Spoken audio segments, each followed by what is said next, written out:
자, 지난주에 우리가 나눴던 말씀은 그리스도인의 정체성, 우리 그리스도인이 어떤 존재인가에 대한 우리 그리스도인의 정체성에 관한 말씀을 나눴습니다. 기억나시는지 모르겠지만 예수님께서는 우리 믿는 그리스도인들을 어떤 존재이냐라고 말씀하셨냐면 마태복음 5장 13절 14절이었죠. 우리 같이 한번 읽어보도록 하겠습니다. 시작. 너희는 세상의 소금이니 만일 그 맛을 잃으면 무엇으로 짜게 하리요? 후에는 아무 쓸데없어 다만 밖에 버려져 사람에게 밟힐 뿐이니라. 너희는 세상의 빛이라. 산 위에 있는 동네가 숨겨지질 못할 것이요. 그렇습니다. 우리 그리스도인이 어떤 존재입니까? 세상의 소금이고 세상의 빛이다라고 말씀해 주고 있다라는 것이죠. 예수 믿는 우리 그리스도인들이 바로 이와 같은 정체성을 가지고 있다라고 분명하게 예수님이 말씀해 주셨다라는 것입니다. 그래서 여러분들 이 어두운 세상을 밝힐 수 있는 사람은 우리 그리스도인밖에 없다는 사실을 기억하셔야 됩니다. 세상이 더 이상 부패하지 아니할 수 있도록 방부제 역할을 하는 존재도 바로 우리 그리스도인이다라는 사실을 반드시 여러분들 기억하실 수 있어야 된다라는 것이죠. 그러니까 여러분, 세상의 정치인들에게 너무 소망을 걸지 않으셨으면 좋겠습니다. 야당이든 여당이든 어떤 정치인들이나 경제인들, 그 어떤 사람에게도 우리가 특별한 기대를 걸지 마셔야 된다라는 거예요. 왜냐하면 우리 주님께서 분명히 말씀하시기를 세상은 그 자체로 악하다라고 말씀하시기 때문에 그렇다라는 것이죠. 이 세상은 그 자체로 어둡고 부패한 속성을 가지고 있다라는 거예요. 그래서 이 세상에, 이 어두운 세상에 누구를 두셨다라는 거예요? 바로 우리 그리스도인들을 이 세상 가운데 두셨다라는 것입니다. 그 예수를 믿는 우리들을 통해서 세상을 밝히시고 이 세상을 거룩하게 만들도록 우리 하나님께서 그렇게 만들어 놓으셨다라는 것입니다. 물론 여러분, 우리 그리스도인들이 이 일을 위해서 어떤 거창한 일을 해야만 된다라는 것은 아니라는 것입니다. 돈이 많아야 된다거나 어떤 권력과 힘을 가져야지만 세상을 거룩하게 변화시켜 나갈 수 있는 것이 아니라는 거예요. 그냥 그리스도인은 그 자체로 소금이고 빛이기 때문에 그 존재 자체만으로도 세상의 어둠을 드러내고 부패를 방지하게 될 수밖에 없다라는 것입니다. 제가 금요 심야 기도회 때 잠시 말씀을 드렸는데 다들 엄청 웃으셨거든요. 근데 학교에서 아이들이 싸우고 있을 때 옆에 있는 친구들은 다들 뭐라고 하죠? 싸움을 말리는 게 아니라 오히려 부추기죠, 그죠? 막 이겨라 막 그렇게 이야기를 한다라는 거예요. 근데 그때 갑자기 선생님이 들어오셨어요. 그러면 어떻게 돼요? 싸움이 중단이 돼요. 근데 군대에서 야간에 다들 술 파티를 막 하고 있을 때 갑자기 대대장님이 순찰하신다 그러면 여러분들 어떻게 되죠? 그 술 파티는 완전히 끝이 나는 거예요. 예, 장난이 아니겠죠, 그죠? 자, 그러면 여러분 다시 한 가지만 더 말씀드려볼게요. 어떤 회사의 직원들이 회사 돈을 5만 원씩 10만 원씩 사장님 몰래 횡령하는 것이 그냥 일반적인 분위기고 그냥 일상이에요. 자, 그런데 그곳에 우리 예수를 믿는 성대가 그곳에 입사했다. 그러면 어떤 일이 일어나겠어요?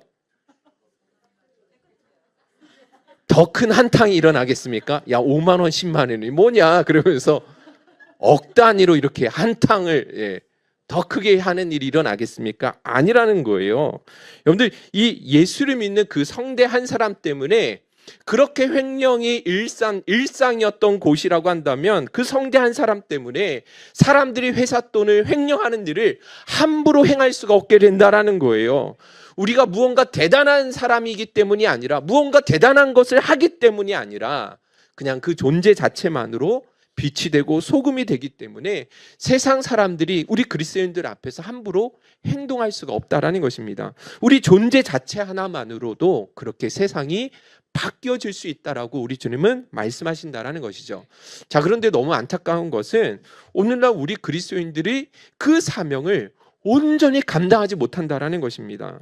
여러분들, 분명히 예수 믿는 사람들은 너희가 바로 세상의 소금이고 빛이라고 우리 주님 말씀하셨잖아요.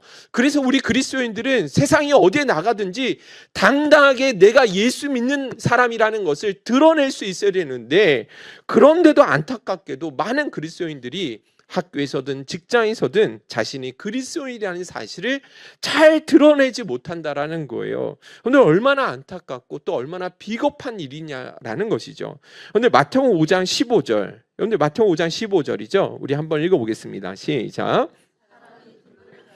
말 아래 두지 아니하고 등경 위에 두나니 이러므로 집안 모든 사람에게 빛이 느니라. 여러분들 사람이 등불을 켜면 어디에 둬야 되는 거예요? 그렇죠. 등경 위에 둬야 되는 거잖아요. 모든 사람이 그 빛으로 인해서 잘 볼 수 있도록 당연히 높은 곳에 둬야 되는 것이 맞다라는 것이죠. 등불을 켜서 말 아래 감춰두는 사람이 아무도 없는 거예요. 그런 행하는 사람은요, 정말 무지하고 어리석은 사람이라는 것이죠. 제가 여러분들 이 예수님께서 말씀해 주신 이 말씀을 제가 한번 그대로 재현해 봤습니다. 예, 영상으로 제가 한번 보여드리도록 할게요. 영상 한번 잠깐. 네. 간단한 영상인데요. 네.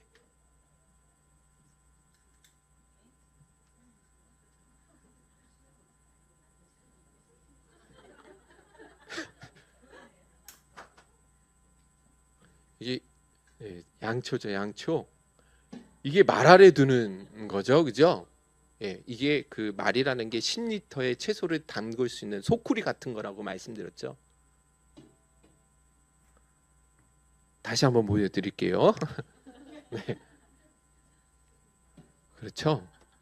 근데 촛불을 켜서 말 아래 두는 사람이 있어요, 없어요? 아무도 없죠. 진짜 어리석은 일이에요. 자, 여러분들 촛불은 켜서 어디에 둬야 돼요?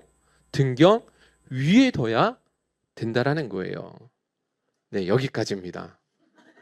네. 재밌게 보셨죠? 네. 네.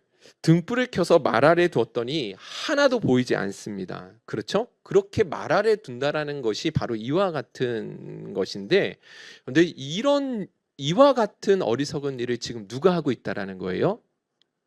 지금 예수를 믿는 우리 그리스도인들이 이렇게 살아가고 있다라는 거예요. 예수님 분명히 뭐라고 말씀하시냐면 너희가 세상의 빛이야, 너희가 세상의 소금이야 라고 말씀하셨잖아요.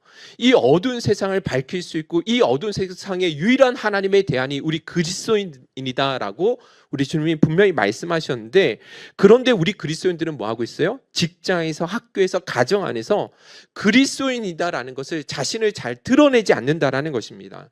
그래서 간절히 부탁드리는 것은 여러분, 커밍아웃 하시기 바랍니다. 진짜 우리 그리스도인들이 확실한 맛을, 여러분들이 직장에서, 가정 안에서, 여러분들이 그 학교에서 확실하게 그 맛을 보여주고 확실한 빛을 보여주라는 것입니다. 자, 그렇다고 한다면 우리가 세상의 빛으로서 우리가 보여줘야 할 그 빛이 무엇인가? 그것이 바로 착한 행실이다라고 말씀하시죠. 마태복음 5장 16절입니다. 계속 읽어보겠습니다. 시작. 이같이 너희 빛이 사람 앞에 비치게 하여 그들로 너희 착한 행실을 보고 하늘에 계신 너희 아버지께 영광을 돌리게 하라. 아멘. 할렐루야. 우리의 착한 행실을 반드시 보여줘야 된다라는 것입니다. 그 착한 행실이 세상 가운데 보여야 할 그리스도인의 참된 빛이 되어야 된다라고 말씀해 주고 있는 것이죠. 다시 말해서 그리스도인이라고 한다면 그리스도인 다운 말과 행동을 확실하게 보여줘야 된다라는 거예요. 우리가 그리스도인이라는 것을 숨기지 마시고 당당하게 드러내셔야 합니다. 그 세상 사람들로 하여금 우리 자신을 보면, 우리들을 보면서 야, 진짜 예수 믿는 사람들은 뭔가 다르구나, 예수 믿는 사람들은 뭔가 다른 향기를 가지고 있구나라는 것을 명확하게 여러분 우리가 보여줘야 할 사명이 있다라는 거예요. 비겁하게 숨지 않으셨으면 좋겠습니다. 당당하게 그것을 드러내셔서, 그래서 여러분들이 그 착한 행실을 통해 하나님 아버지께 영광 돌릴 수 있는 그 복된 사명을 충성스럽게 감당하는 저와 여러분들이 되실 수 있기를 주님의 이름으로 축원드립니다. 자, 여러분 팔복부터 시작해서 지난주까지는 우리 그리스도인들이 가지고 있는 정체성에 대해서 예수님이 말씀해 주셨거든요. 자, 그런데 오늘부터는요, 자, 이제 세상에 비치고 소금인 우리 그리스도인들이 이 세상에서 어떻게 살아가야 되는지에 대한 삶의 부분을 우리 주님이 가르쳐주고 계세요. 그것도 아주 구체적으로 가르쳐주고 계시거든요. 자, 그런데 그렇게 우리 그리스도인들이 세상에 어떤 삶의 방식을 가지고 살아가야 되는지 구체적으로 보여주시지만, 그럼에도 불구하고 여러분들 그 삶의 부분을 다루시기 전에 주님께서 말씀하시는 것이 한 가지 있는데, 너희들의 그 행위가, 너희들의 그 착한 행실이 반드시 바리새인과 서기관들이 가지고 있는 행위와는 달라야 된다라고 말씀하신다라는 거예요. 여러분들 마태복음 5장 20절이었죠. 여러분들 이 내용을 가장 쉽게 여러분들한테 좀 말씀드리고 싶은데 마태복음 5장 20절 한번 읽어보겠습니다. 시작. 너희 의가 서기관과 바리새인보다 더 낫지 못하면 결코 천국에 들어가지 못하리라. 그렇습니다. 예수님이 뭐라고 하시냐면 너희 의가 서기관과 바리새인이 가지고 있는 의보다 더 낫지 못하면 결코 천국에 들어가지 못한다 하셨습니다. 여러분들 이 말씀을 들은 당시 이스라엘 백성들은요 정말 충격을 받을 수밖에 없었을 거예요. 왜냐하면 당시 서기관과 바리새인들은 이스라엘 백성들로부터 가장 큰 존경을 받은 대표적인 지도자들이었기 때문에 그렇습니다. 여러분들 먼저 여기서 나오는 서기관이 있죠. 이 서기관은 하나님의 율법의 권위자들이고 율법의 박사라고 이야기할 수 있습니다. 그래서 그들의 인생의 전체를 율법 연구와 해석에 바친 사람들이었고 하루의 대부분의 시간을 이 백성들에게 율법을 가르치고 말씀을 전하는 일에 그렇게 시간을 사용했던 사람들이라는 것입니다. 더군다나 여러분 이들이 율법을 대하는 태도를 보면 존경심이 절로 들 정도로 정말 대단한 경건심을 가지고 그렇게 율법을 대했다라는 거예요. 한 가지만 예를 들어보면 근데 지금은 인쇄술이 발달해서 성경책 누구나 다 한 권씩 가지고 있잖아요. 그런데 당시에는 이 인쇄술이 전혀 없는 거예요. 그래서 이 성경을 다 어떻게 했어요? 손으로 전부 다 그것을 기록했다라는 거예요. 손으로 옮겨 적었다라는 것이죠. 오늘로 말하면 뭐라고 하죠? 필사라고 하잖아요. 그죠? 자, 그런데 서기관들이 이 성경을 필사하다가 하나님이라는 단어가 딱 나오잖아요. 그러면 그들이요 멈춰 서는 거예요. 그리고 뭐 하러 가요? 목욕하러 가는 거예요. 목욕을 하고 다시 와서 하나님이란 이름을 쓰게 됩니다. 더군다나 그 전에 쓰던 그 붓은 꺾어서 버리고 새 붓을 가져다가 하나님이란 이름을 쓰는 거예요. 혹여나 그렇게 하나님이란 이름이 반복되어지는 그 과정 가운데 혹여라도 내가 거룩하지 않은 행동을 하지 않았을까 두려워서 이런 행동을 했다라는 것이죠. 더군다나 여러분들 야훼라는 단어가 있어요. 히브리어 안에는 우리 한글 번역에는 여호와라는 단어로 이렇게 번역을 했거든요. 야훼라는 이름이 나와 있는데 그 이름을 함부로 부르지도 못했어요. 너무나 거룩하고 신성하다라고 여겼기 때문에 여호와라는 이 야훼라는 단어를 아도나이라는 이름으로 바꿔 불렀어요. 주님이라는 단어로 바꿔서 불렀다라는 것입니다. 그러니까 여러분들 보세요. 이 서기관들이요 정말 하나님의 말씀을 귀하게 여겼다라는 거예요. 더군다나 평생 그렇게 하나님의 말씀의 율법을 연구하는 일에 자신의 삶을 들였던 사람들이기 때문에 당연히 사람들이 서기관들 하면 진짜 존경할 만한 사람으로 우러러 보았다라는 것입니다. 그런데 그거는 바리새인들도 마찬가지였습니다. 그런데 바리새인은 이 헬라어로 파리사이온이라는 단어의 뜻을 가지고 있는데 분리주의자, 구별되어진 자라는 뜻을 가지고 있습니다. 그래서 여러분들 바리새인들은 정말 다른 사람들하고 철저하게 자신을 구별시켜서 최선을 다해 성결하게 거룩하게 살기 위해서 노력했던 사람이 바로 바리새인들이었습니다. 특히 그들은 구약의 율법에 기록된 것들 가운데 그것보다 훨씬 더 엄격한 규칙과 조례들을 만들어 가지고 그 율법을 지키고자 노력했던 사람들이라는 거예요. 누가복음 18장에 보시면 예수님께서 기도하러 성전에 올라가는 그 바리새인과 세리의 비유에 대해서 말씀해 주셨는데 거기에 이런 말씀이 있습니다. 12절 다 같이 한번 읽어보겠습니다. 바리새인의 기도를 한번 들어보도록 하겠습니다. 시작. 두 번씩 금식하고 또 소득의 11조를 드리나이다. 여러분 바리새인은 일주일에 몇 번 금식한대요? 그렇죠. 자신은 일주일에 두 번씩 금식을 한다라고 기도하고 있습니다. 여러분들 구약 성경에 보면 일주일에 두 번씩 기도하라는 말씀이 전혀 없어요. 구약 성경에 보면 율법에 보면 이 이스라엘 백성들에게 요구하셨던 금식은 1년에 딱 단 한 번 대속죄일 날 모든 백성들로 하여금 그 하루만큼은 금식하며 자신을 성결하게 지켜야 된다라고 말씀해 주고 있거든요. 자, 그런데 이 바리새인들은요 이 율법의 말씀을 더 엄격하게 더 정교화해서 1년에 한 번 금식하라는 말씀을 일주일에 두 번씩 금식해야 된다라고 권면하고 권장하고 무엇보다 그들 자신이 그렇게 지켜 행했다라는 것입니다. 여러분들 잘 아시는 여러분들 그 박하와 그 근향 같은 정말 말도 안 되는 길거리에 있는 채소들 있지 않습니까? 지금 말하면 쑥 같은 것인데 그걸 캐다가 뭐 했어요?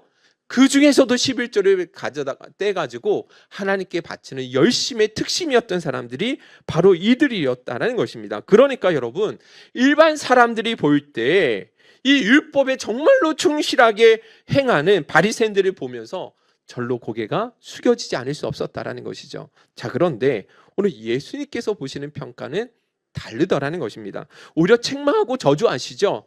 더 나아가서 예수님 뭐라고 하시느냐면, 너희가 가지고 있는 그 의가 이 서기관과 바리새인들보다 낫지 않으면 결단코 천국에 들어가지 못할 것이다 라고까지 말씀하셨다라는 것입니다.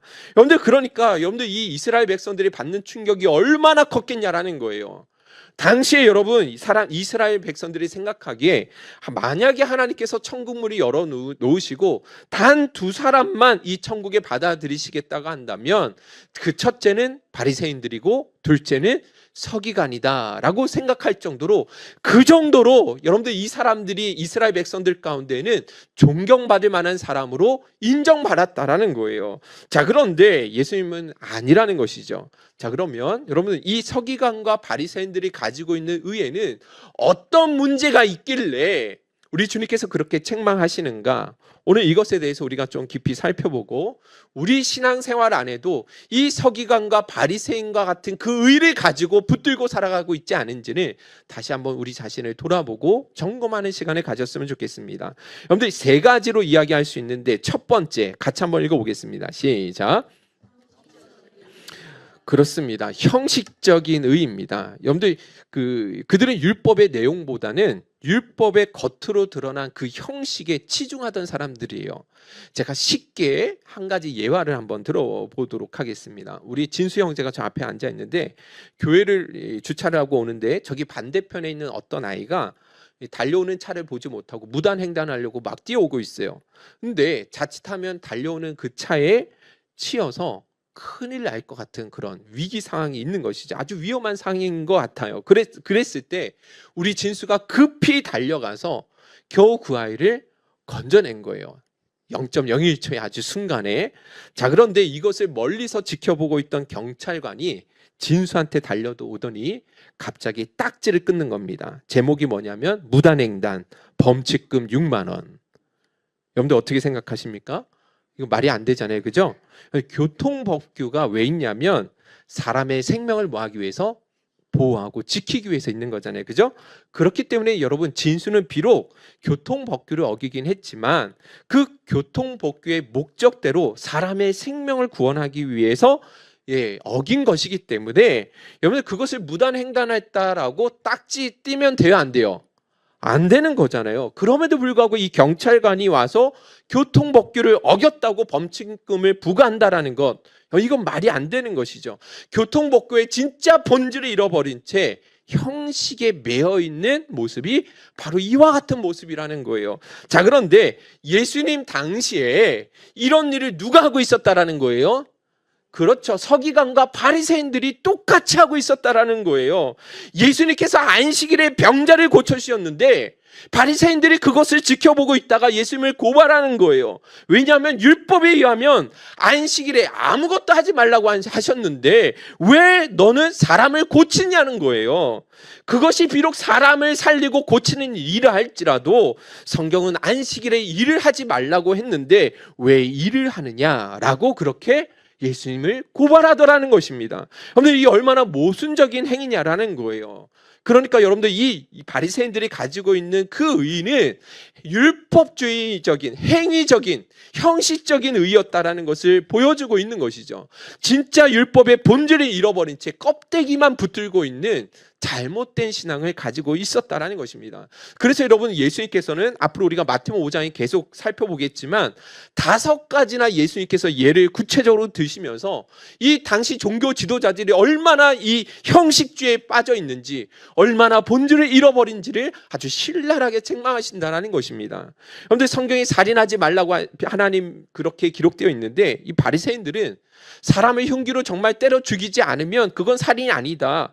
사람을 향해서 마음으로 미워하고 그 사람을 향해 욕하고 분노하는 것은 그건 살인이 아니다라고 가르쳤거든요. 이거 잘못됐다라는 거예요. 간음도 마찬가지죠.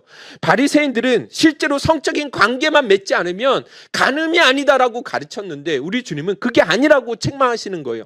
마음속으로 음욕을 품고 누군가를 바라보는 그 자체가 이미 간음이다라고 책망하신다라는 것이죠. 그런데 이런 바리새인들이 가졌던 의의는 율법의 껍데기만 붙들고 있는 것이지 그 본질과 의미는 잃어버리고 있었다라는 것을 말씀해 주고 있다라는 것이죠. 자, 그런데 여러분들 우리 자신은 어떠냐라는 거예요. 오늘날 우리의 삶에는 이런 연약함이 없는지 돌아보자라는 것입니다. 오늘 우리 그리스도인들이 보면 여러분들 이런 형식주의에 빠져 있는 우리 자신이 참 볼 때가 많이 있다라는 것이죠. 여러분 왜 교회 열심히 되느냐? 그렇게 해야 되는 것으로 배워왔기 때문에 그런 거예요. 왜 교회 와서 봉사하고 왜 사람들을 섬기냐면 어렸을 때부터 그렇게 배워왔고 그렇게 생활해 왔기 때문에 그런 거예요. 주일 성수를 하고 11조를 내고 이런저런 봉사를 하는 것이 전부 다 어렸을 때부터 당연히 그렇게 해야 되는 것처럼 배워왔기 때문에 행하는 것이죠. 그런데 그 안에 뭐가 빠져 있어요? 진짜 본질인 우리 주님을 향한 진실한 사랑과 감사의 마음은 빠져 있다라는 것입니다. 그런데 더 심각한 게 뭔지 아십니까? 그런데 우리가 바로 이와 같은 형식적인 예배를 드리고 있으면서도 예배를 드리러 나오지 못한 예배에 결석하는 사람들을 바라보면서 어떤 마음을 가지고 있는지 아십니까? 함부로 비난하죠. 왜 저 사람이 예배에 빠졌지? 왜 함부로 예배 시간에 저런 자세로 예배를 드리는 것이지? 하면서 자신의 예배의 그 내면의 모습은 정확하게 보지 못한 채 그렇게 외적으로 드러난 행위들을 바라보면서 함부로 비난하게 되더라는 것입니다. 이런 형식주의에 빠져있는 모습들 우리가 그리스도인들이 진짜 반성해야 된다는 것이죠. 여러분들 진짜 참된 신앙은 형식주의에서 벗어나서 진짜 마음이 담겨진 신앙 행위가 되어야 함을 우리 그리스도인들은 잊어서는 안 된다라는 것입니다. 오늘 대표 기도 우리 이성아 집사님 하셨는데 우리 모두가 대표 기도할 때 정말 순수한 마음으로 정석권 준비하잖아요. 다음 주가 정다의 자매더라고요. 저희 교회에서 처음이시죠? 지금 처음 듣는 이야기라서 깜짝 놀라셨는데 오늘이 아니라 다음 주입니다. 우리 교회에서는 이렇게 가나다라 이름 순으로 모든 청년에게까지 다 돌아가서 이렇게 대표 기도를 하고 있는데 처음 대표 기도할 때 얼마나 떨려요, 그죠? 그래서 여러분들 이 대표 기도할 때 썼다가 지우고 썼다가 지우고 대표 기도문을 쓰는데 보통 몇 시간 걸려요? 일주일 내내 걸리세요? 와, 대단하시네. 네. 한 보통 3-4시간 이상 좋게 걸리더라고요. 그죠? 그래서 처음으로 대표 기도하신 분들의 그 기도를 듣고 있으면 그냥 은혜가 돼요. 마음이 전달되어지니까 그냥 그 자체만으로도 너무 큰 은혜가 된다라는 것입니다. 자, 그런데 신앙생활한 지 10년이 지나고 20년이 지나가면 종이에 적지 않아도 뭐 할 수 있어요? 술술 나올 수 있어요.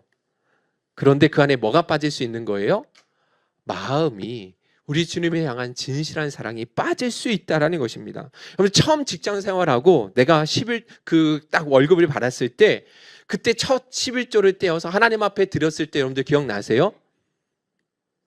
기억 안 나십니까? 네. 처음 그렇게 하나님 앞에 11조를 드릴 때 하나님께서 나에게 건강 주시고 은혜 주셔서 여기까지 지켜주시는 정말 감사해서 그 11조를 처음 드릴 때 얼마나 기쁨이 있고 감격이 있습니까? 그런데 시간이 지나면서 그런 감사와 감격의 마음이 점점 사라지는 거예요. 11조를 낼 때 어떤 마음이 들어요? 마치 세금이 떼어내어지는 것처럼 이상한 마음이 드는 거예요. 처음 마음, 첫사랑을 잃어버리게 될 때가 너무 많다라는 거예요. 우리가 처음 예수를 믿고 신앙생활할 때는 그냥 예배 자리에 앉아만 있어도 그냥 눈물이 나고 감사와 감격의 찬양이 절로 나왔는데 지금은 그런 감격과 은혜가 없이 너무나 형식적으로 예배하는 그런 우리의 자신을 보면 우리들도 역시 서기관과 바리새인처럼 형식주의에 빠져있는 그런 신앙생활을 할 때가 많이 있다라는 것입니다. 간절히 원하는 것은 여러분들 신앙생활을 할 때 반드시 우리 자신을 점검하셔서 정말 하나님이 기뻐 받으시는 본질이 정말 담겨있는 그런 예배의 신앙생활을 감당하실 수 있기를 주님의 이름으로 축원드립니다. 자, 두 번째 서기관과 바리새인들이 가졌던 의는 무슨 의입니까? 자기의입니다. 자기의. 자기의가 무엇이냐면 여러분 잘 들어보셔야 됩니다. 하나님 앞에 자신이 행한 그 신앙의 행위들을 그것을 자랑 삼는 거예요. 그리고 그것으로 인해서 만족해하며 신앙생활하고 있다라는 것이죠. 그런데 이것이 정말 그럴 수 있는가? 자신의 그 신앙의 행위를 자랑하고 그것으로 만족하는 사람이 있는가? 실제로는 정말 많이 있을 수 있다라는 것입니다. 여러분들 누가복음 18장에 보시면 바리새인과 세리의 기도 비유가 있다고 그랬죠. 자, 예수님께서 이 비유의 말씀을 들으셨던 이유를 뭐라고 말씀하냐면 9절 한번 읽어보겠습니다. 시작. 또 자기를 의롭다고 믿고 다른 사람을 멸시하는 자들에게 이 비유로 말씀하시되. 여러분들 왜 이 비유를 말씀하셨냐면 바리새인들이요 스스로 자기를 뭐라고 의롭다라고 생각을 했다라는 거예요. 그런데 그 비유 속에 바리새인들이 어떤 기도를 하나님 앞에 드리냐면 11절 계속 읽어보겠습니다. 시작. 그래서 따로 기도하이르되 하나님이여 나는 다른 사람들 곧 토색 불이 간음을 하는 자들과 같지 아니하고 이 세리와도 같지 아니함을 감사나이다. 여러분 이 기도에는 바리새인의 기도인데 자기 의에 빠져 있는 잘못된 기도예요. 자, 그런데 여러분들 이게 기도가 아닌 것 같죠, 그죠? 이 바리새인이 어떤 기도를 지금 하고 있냐면 자기는 저 사람들하고 다르기 때문에 감사하다라고 기도하고 있어요. 여러분들 저들처럼 토색하거나 도둑질하지 않고 불의하지 않고 간음하지 않아서 감사하다라고 이야기를 하고 있다라는 거예요. 이것은 기도가 아니라 자기 자랑인 거예요. 자기가 행한 것을 그것을 만족해하고 있다라는 것이죠. 바리새인들의 기도는 궁극적인 그 목적이 하나님을 영화롭게 하고 하나님 앞에 정말 진심을 다해 감사하는 것이 아니라 오히려 자기를 높이는 그런 기도를 드리고 있다라는 것입니다. 안타까운 것은요, 이런 신앙인의 모습이 오늘날 우리 그리스도인들 안에도 얼마든지 있을 수 있다라는 거예요. 여러분들 많은 사람들이 간증할 때 이런 간증하죠. 어떤 간증을 해요? 내가 15일 동안 작정 기도했더니 하나님이 응답해 주셨어. 내가 그 위기 가운데 있었는데 진짜 내가 목숨 걸고 금식했거든. 그랬더니 하나님이 그 위기를 완전히 하나님이 건져주시더라 라고 간증할 때가 있어요. 자, 이런 간증을 하는 것은 참 귀하지만 근데 속 마음에는 어떤 마음인지 아십니까? 하나님의 은혜로운 그 응답에 초점이 맞춰 있는 것이 아니라 내가 이만큼 작정했다라는 것, 그 위기 가운데 내가 이렇게 금식했다라는 것, 그것을 은근히 드러내고 자랑하고 싶은 거예요. 사실 여러분들 우리가 진짜 만족하고 자랑해야 될 것은 내가 며칠 동안 작정했고 내가 며칠 동안 금식했다라는 것, 그것을 자랑할 것이 아니라 나와 같은 그 연약한 인생인데 그런 위기 가운데 하나님 앞에 작정하며 기도의 자리로 나갈 수 있는 마음을 허락해 주신 것, 너무나 부족하고 흠이 많지만 그런 부족한 사람의 기도도 하나님이 외면하지 아니하시고 하나님이 긍휼히 여겨주셔서 응답해 주신 것 때문에 기뻐하고 자랑할 수 있어야 되는데 그런데도 불구하고 우리는 그런 은혜를 망각하고 우리가 행한 행위에 더 기뻐하고 만족하는 그런 신앙을 우리가 은근히 행할 때가 많이 있다는 것입니다. 제가 사실 이 말씀을 준비하면서 진짜 저 자신을 많이 반성하는 시간이 있었습니다. 지난주에, 이번 주 말고 지난주 목요일에 제 친구 전도사님이 오셨다고 그랬잖아요. 자주 보진 못하지만 1년에 한두 번 정도밖에 못 보지만 정말 어렸을 때부터 20살에 만나서 지금까지 같은 길을 걸어오면서 서로에게 많이 의지하고 위로해주고 격려해주는 정말 좋은 친구거든요. 근데 그 친구가 와서 저희 교회가 이렇게 좋은 조건 속에서 교회 이전을 할 수 있게 되었다. 월세만 해도 어마어마한데 이 전세로 가게 되어서 그 월세 내는 곳의 절반 가격에 2배 이상의 넓은 곳으로 갈 수 있게 되었다라고 이야기를 했더니 너무 좋아하고 너무 기뻐해 주는 거예요. 그러면서 저에게 뭐라고 이야기하냐면 야, 이건 덕분에 네가 진짜 하나님 앞에 진실하게 목회를 하니까 하나님이 복을 주시는 거야. 네가 지금까지 반듯하게 목회를 해왔으니까 하나님이 선물로 주시는 거야. 너 같은 사람은 진짜 잘 되어야 돼 라고 이야기를 하더라고요. 사실 이 이야기를 할 때 저는 뭐라고 했겠어요? 당연하지 라고 했겠습니까? 아니죠. 네, 아니야. 내가 한 게 뭐 있어. 하나님의 은혜지. 이렇게 말은 했지만 속으로는 기분이 좋았어요. 왜냐하면 위로가 되었거든요. 자, 그런데 이 말씀을 준비하다가 다신 그때 생각이 나더라고요. 그러면서 하나님께서 주시는 마음이 뭐였냐면, 아, 내가 정말로 자기 의에 빠져 살아가고 있었구나라는 것을 명확하게 보여주시더라고요. 내가 이만큼 노력하고 이만큼 열심히 했으니 하나님이 이런 복을 주시는 거야. 거기에 내가 위로를 받고 있고 거기에 기분이 좋다라는 건, 그건 결국 자기 의에 만족해야 하고 있고 자기 의를 잘하는 것과 다를 바가 없는, 그런 같은 바리새인과 서기관들이 가지고 있는 그 정신과 하나도 다를 바가 없는 거였더라고요. 또 이번 주에 금요심야기를, 엊그저께죠, 금요심야 기도에 우리 다 같이 이제 마치고 개인 기도할 때 제가 무릎 꿇고 기도를 했거든요. 교회 안에 진짜 중요한 기도의 제목들이 많아요. 너무 심각하고 너무 중요할 기도의 제목들이 많거든요. 그래서 하나님 앞에 기도할 때 이렇게 기도를 했어요. 하나님 아시지 않냐고, 이만큼 버티고 이만큼 고생하는 것 아시지 않냐고, 그러니까 제발 좀 이 기도에 응답해 주세요 라고 기도하는데, 그 순간에도 동일하게 하나님께서 어떤 마음을 주시냐면, 아, 내가 여전히 아직도 내 자기의에 빠져 살아가고 있구나, 이것을 깨닫게 해주시더라는 거예요. 그런데 제가 이만큼 목회하고 이 자리까지 올 수 있었던 건 누구의 은혜입니까? 그렇지, 하나님의 은혜잖아요. 여러분들, 그동안은 제가 목회 11년 동안, 제가 개척하고 11년 동안 하면서 얼마나 힘들고 어려운 때가 많았는지 모릅니다. 그래서 진짜 너무나도 연약하기 때문에 포기하고 싶고 도망가고 싶을 때가 정말 많았거든요. 다 내려놓고 포기하고 싶을 때가 많았는데, 그럴 때마다 우리 하나님께서 찾아오셔서 위로해 주시고 붙드시고 힘주시고 용기 주셔서 여기까지 그나마 내가 올 수 있었는데, 마치 그런 하나님의 은혜는 다 잊어버린 채 내가 열심히 했고 내가 이만큼 하나님 앞에 신실하게 버텼기 때문에 이런 상을 받을 만하지 하면서 만족하고 위로받고 있는 것은, 여러분들이 서기관과 바리새인들이 가졌던 자기 의에 빠져 있는 것과 다를 바가 하나도 없다라는 것입니다. 여러분들, 이 자기의 신앙적 노력과 성취의 근거에서 스스로 나는 이런 복을 받을 만한 자격이 있다고 생각하는 것은 모두 바리새인적인 그 정신임을 여러분들 잊어서는 안 되는 거예요. 여기 한번 이런 비슷한 상황들이 있거든요. 한번 띄워주시겠습니까? 제가 몇 가지 좀 적어봤는데, 철저하게 신실하게 신앙생활을 하고 살아가면 반드시 하나님이 축복을 받아야 한다라고 생각하는 것, 자기 자신의 마음속에 대다수의 사람들보다 내가 저들보다는 더 낫다라고 생각하는 마음, 내 삶 속에 죄를 발견하고 회개한 지 오래되었을 때, 남들이 신앙적인 면에서 충고할 때 불쾌하게 여겨질 때, 자기가 생각하는 그 기준을 따라 살지 않는 사람들을 존중하기가 어려울 때, 자기 아래로 내려다보는 그런 마음이 생길 때, 근데 이 모든 상황들이요, 전부 다 내가 그만큼 자기 의에 빠져 있다라는 것을 분명히 보여주는 것이거든요. 자기를 의롭다라고 생각하고 다른 사람을 멸시하는 그 바리새인들의 그 정신을 너무 많이 닮아 있는 모습이라는 것입니다. 오늘 이 말씀을 통해서 혹여라도 우리 안에 자기 의를 붙들고 그것을 자랑 삼고 그것 안에서 만족하는 삶을 살아가고 있다고 한다면, 혹여라도 빨리 돌이킬 수 있기를 간절히 소원합니다. 할렐루야.